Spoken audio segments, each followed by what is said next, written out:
चलो last video में मैंने आपको क्लास 7 बोल दिया था by mistake, actually it is class 8 और चैप्टर चल रहा था हमारा लैंड एंड सॉइल। तो अब हम देखेंगे land distribution in India. India में कौन सी जमीन हम किस काम में लेते हैं। तो अगर हम टोटल लैंड मास देखें इंडिया का तो वो है हमारा 3.28 मिलियन स्क्वायर किलोमीटर, यानी पूरा वर्ल्ड का हमारे पास में 3.8 मिलियन स्क्वायर किलोमीटर एरिया है। उसके बाद अगर हम देखें तो 30% जो है हमारा माउंटेन्स के अंडर में है, 30% माउंटेनियस एरिया है, 27% हमारा प्लेटो रीजन है और उसके अलावा 43% जो है हमारा प्लेन एरिया है। प्लेन एरिया आपके लिए सबसे प्रॉफिटेबल एरिया होता है क्योंकि वहाँ पर आप कोई भी एक्टिविटीज इजीली कर सकते हो, चाहे आपको सेटलमेंट बनाना है, एग्रीकल्चर करना है, कोई भी डेवलपमेंट करना है किसी भी टाइप का, तो plain area is the most suitable place. उसके बाद the mountains and plateaus are rich in forest. अब जो माउंटेन्स और प्लेटोज हैं वो हमारे फॉरेस्ट के लिए, मिनरल्स के लिए, टूरिज्म एक्टिविटीज के लिए, इसके लिए काम आते हैं। तो कोई भी लैंड जो है हमारे लिए वेस्ट नहीं है, हर लैंड का अपना अपना यूज है। तो जितना परसेंट हमारे पास जो लैंड एरिया है उसको अकॉर्डिंग हम उसका यूज डिसाइड करते हैं। फिर हम देखते हैं although our country has 2.42% of the world's total area. अगर ये हमारा टोटल लैंड एरिया है और अगर हम वर्ल्ड में हमारे पास देखें तो हमारे पास है वर्ल्ड का 2.42%। 100% में से इतना लैंड एरिया इंडिया ऑक्यूपाई करता है। इंडिया 7th लार्जेस्ट कंट्री है वर्ल्ड की।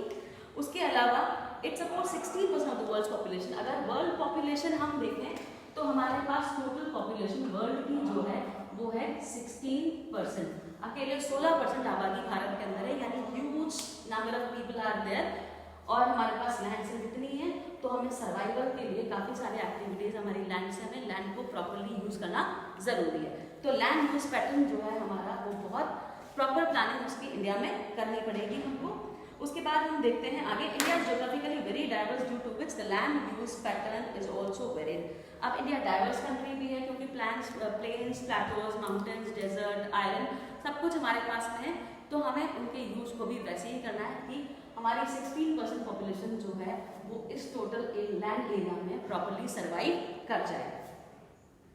However, for balanced ecological development, it is important that our land use under forest be increased.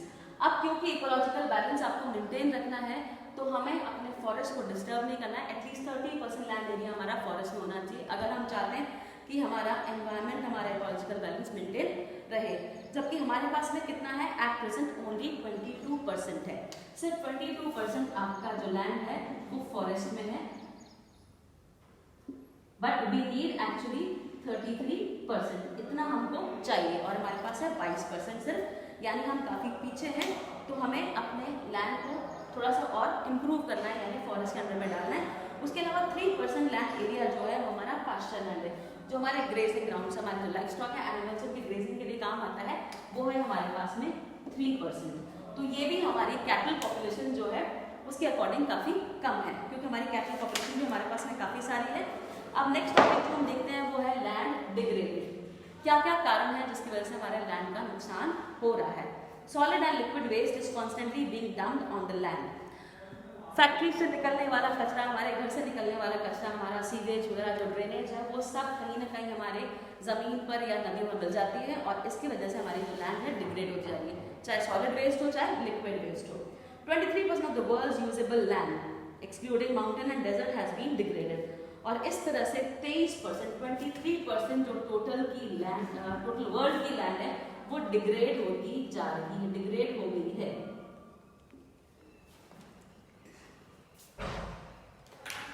The main causes of this degradation is deforestation. अब इस degradation का main cause क्या है? Main cause आपका है deforestation. जो हमने जंगलों को रिमूव कर दिया है, जो हमने फॉरेस्ट हमारे क्लियर कर दिए, उसकी वजह से हमारी जमीन डिग्रेड होती जा रही है। एज आई टोल्ड यू कि फॉरेस्ट जो है काफ़ी इम्पोर्टेंट है हमारी सॉइल को बचाने के लिए, हमारे इकोलॉजिकल बैलेंस को मेंटेन करने के लिए। तो सबसे बड़ा मेन कारण जो है डिग्रेडेशन का वो है डिफॉरेस्टेशन, रिमूवल ऑफ फॉरेस्ट। और प्रिजर्व करना है तो afforestation is the main thing जिसके जरिए हम अपने फॉरेस्ट को, अपने इकोलॉजिकल बैलेंस को मेंटेन कर सकते हैं। उसके अलावा ओवर ग्रेजिंग, क्योंकि ग्रेजिंग लैंड हमारे पास में 3% है, हमारे पास में इस तरह से वर्ल्ड में भी काफ़ी कम है, तो ओवर ग्रेजिंग की वजह से भी लैंड हमारी काफ़ी खत्म हो जाती है। उसके अलावा एग्रीकल्चरल मिसमैनेजमेंट, अगर आप एग्रीकल्चरल प्रैक्टिसेस को प्रॉपरली यूज नहीं करते हो तो भी आपकी जमीन खराब हो जाती है। यानी अगर आपने बहुत ज्यादा वाटर, बहुत ज्यादा फर्टिलाइजर्स का इस्तेमाल कर लिया है तो भी आपकी जमीन जो है खराब हो जाएगी। तो एग्रीकल्चर मैनेजमेंट भी जरूरी है। मिसमैनेजमेंट की वजह से लैंड डिग्रेड हो रही है। उसके अलावा establishment of industries and urbanisation, हम लोग क्या कर रहे हैं, हमारी एग्रीकल्चर लैंड को, पास्चर लैंड्स को, इन सबको रिमूव करके अर्बनाइजेशन के लिए, इंडस्ट्रीज के लिए यूज कर रहे हैं। इसकी वजह से भी जमीन आपकी खराब हो रही है।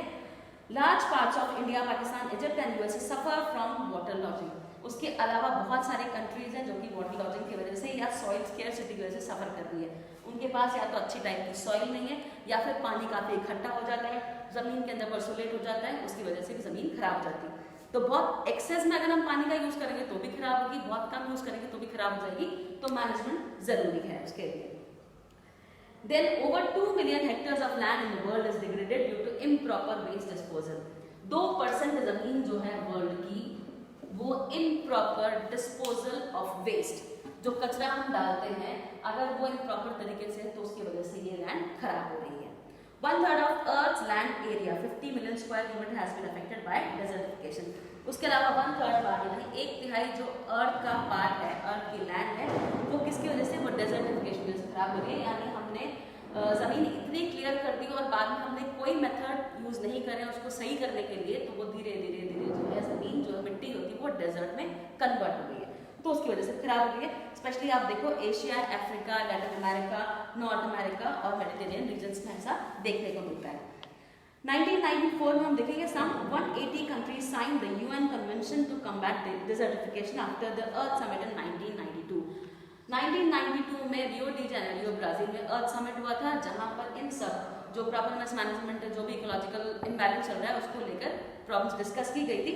उसके बाद 1994 में 180 कंट्रीज मिली थी और उन्होंने यूएन कन्वेंशन में साइन किया था that we will work on land degradation. हम इसको सही करने के लिए काम करेंगे और इसके लिए मेथड्स आपको बताया मैंने, एफॉरेस्टेशन है, एग्रीकल्चर में मैनेजमेंट को इम्प्रूव किया जाए, excess use of fertilisers and agriculture, जो भी चीज़ें हैं सारी जो भी नुकसान कर रही है, जो डिस्पोजल होता है कचरे का, अगर वो प्रॉपर नहीं तो इन सब पे वर्क किया जाएगा। It came into force in 1996, तो 1994 में साइन किया गया था और उसके बाद फोर्स में आया 1996 में। 1994 में मीटिंग हुई थी, साइन किया और फोर्स में आया 1996 में। तो ये सारी चीजें हमें ध्यान रखनी है। It is important that such programme should be taken seriously. इस तरह के प्रोग्राम अगर हम सीरियसली लेंगे तो हम अपनी सॉइल को डेफिनेटली कंजर्व कर पाएंगे, उसके डिग्रेडेशन को रोक पाएंगे, लैंड डिग्रेडेशन को रोक पाएंगे। अब नेक्स्ट टॉपिक जो हमारा होगा कंजर्वेशन ऑफ लैंड रिसोर्स, किस तरह से हम लैंड को कंजर्व कर सकते हैं। Will look at the proper methods. तो इसमें सबसे पहले आपका है चेक सॉइल इरोजन। आपको सॉइल इरोजन को समझना पड़ेगा, उसको रोकना पड़ेगा। कंजर्वेशन के तरीके निकाले, तो यानी सॉइल इरोजन को रोकने का सबसे मेन तरीका आपका यही है कि आप जो है एफॉरेस्टेशन करते जाओ, जंगलों को रिमूव करने के बदले जंगल उगाते जाओ। फिर चेक डेजर्टिफिकेशन, अगर आपकी जमीन जो है डेजर्ट में कन्वर्ट हो रही है तो वो भी आपको रोकना है। उसके बाद कंट्रोल वाटर लॉजिंग, कहीं पानी एक्सेस इकट्ठा हो जाता है तो उसके डिस्चार्ज के लिए मेथड्स किए जाएं। उसके बाद आपका है इंश्योर एफॉरेस्टेशन, जंगल रिमूव किए हैं तो जंगल हमें लगाने भी हैं। फिर रिक्लेम लैंड, जो भी जमीन हमारी फालतू पड़ी है उसको हम यूज करें किसी न किसी पर्पस के लिए।